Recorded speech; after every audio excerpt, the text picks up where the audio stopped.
երբ մենք տրամադրում ենք փոխարինող փաստաթուղթ, որպեսզի անձնագրի փոխարեն, անձնագրի փոխանակման դիմումը վերցնում ենք, այս փոխարինող փաստաթղթով է անձը մոտենում եւ իրացնում իր ընտրելու իրավունքը։ Բացի դրանից իհարկե խորհրդատվական բնույթի ծառայություններ ենք մատուցում, շատերը մոտենում են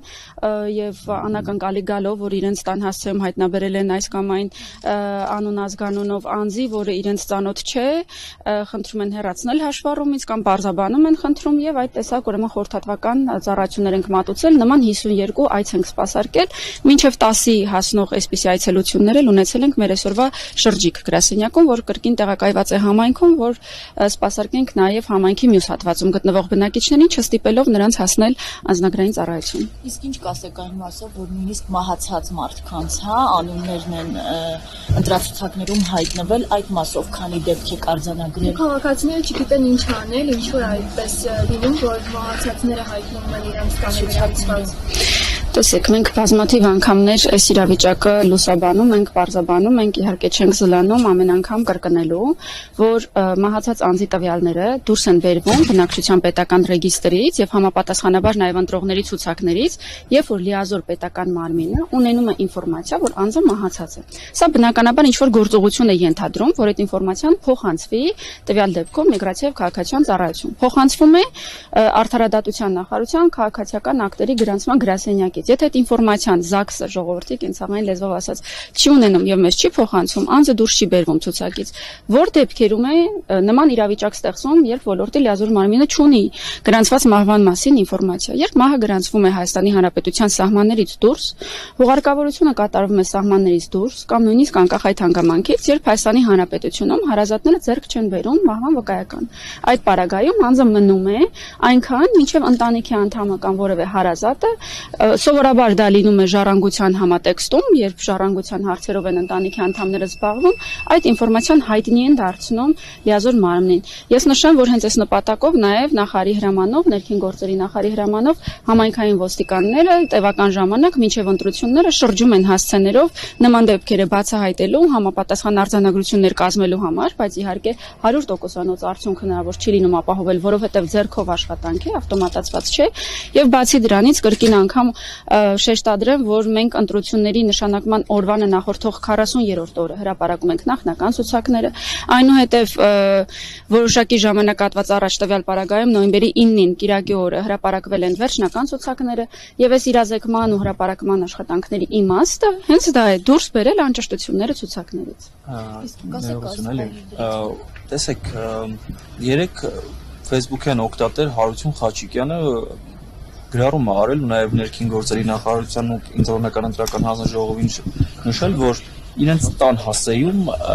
9 հավելյալ անձ ա գրանցվել, որոնց ընդհանրապես չի ճանաչում։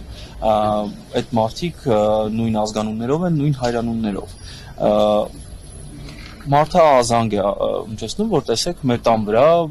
անհայտ մարդիկ են գրանցվել։ Օրինակ ներքին գործերի նախարարությունը ձեր մասով նախ դուք պատասխանեք, ինչ է անում այս պահին, որովհետև մենք գիտենք, որ տան վրա գրանցվել, այսպես մի վայրկյանի գործ չի։ Մարդը նախ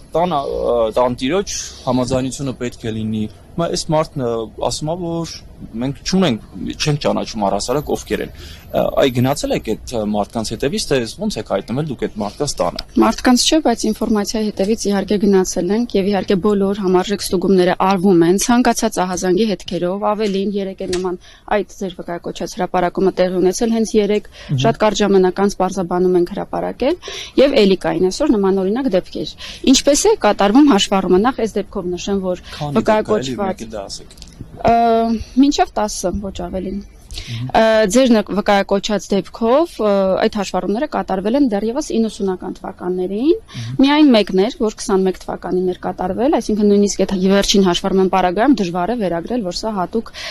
կեղծիք է, որ ընտրողների ցուցակում անձինք հայտնվում են եւ այլն։ Հիմա ես պետք է պարզաբանեմ ինչպես է աշխատում մեր հաշվառման ինստիտուտը, որ ծածկեմ միանգամից այդ բոլոր դեպքերը։ Երկու ընթացակարգ կա՝ մշտական եւ փաստացի բնակություն։ Ըստ էության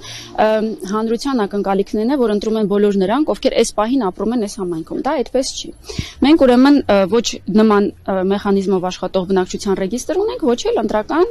կարգ։ Ուրեմն կարգը հետևյալն է. Հայաստանի Հանրապետության այն քաղաքացիները, որոնք 6 ամիս եւ ավելի հաշվառում ունեն տվյալ համայնքում եւ լրացած է անձի 18 տարին, այդ պարագայում են ձեռք բերում ընտրելու իրավունք։ Հայաստանի Հանրապետության քաղաքացի չհանդիսացող բոլոր նրանք կլինեն փախստականներ, օտարերկրացիներ, ովքեր ձեռք են բերում ընտրելու իրավունք, նշանակում է 1 տարի եւ ավելի ժամկետով հաշվառում են ունեցել այս համայնքում եւ լրացած է անձի 18 տարին։ Հիմա հաշվառման կարգը փաստացի հաշվառումը նշանակում է անձը հայտարարում է, որ ապրում է այս կամ այն հասցեով, համայնքային ոստիկանը ստուգում է, արձանագրում է, հաշվառումը տեղի ունենում։ Հիմա դուք պատկերացրեք 90-ականներին, դիցուկ 97 թվականին այդ process-ը տեղի ունեցել։ Ոստիկանը ստուգել է, հաշվառել է եւ այլևս երբեք սեփականատերը դիմում չի ներկայացրել, որ այս անձը չի ապրում այլևս այս հասցեում, խնդրում ենք դուրս գրել հաշվառումից։ Բնական է նա մնում է։ Ավելի լայն տարածված օրինակը հետեւյալն է, երբ տունը վաճառվում է եւ նախկին սեփականատերերը շարունակում են գրանցված մնալ։ Այսպիսի օրինակներ շատ են ունենում։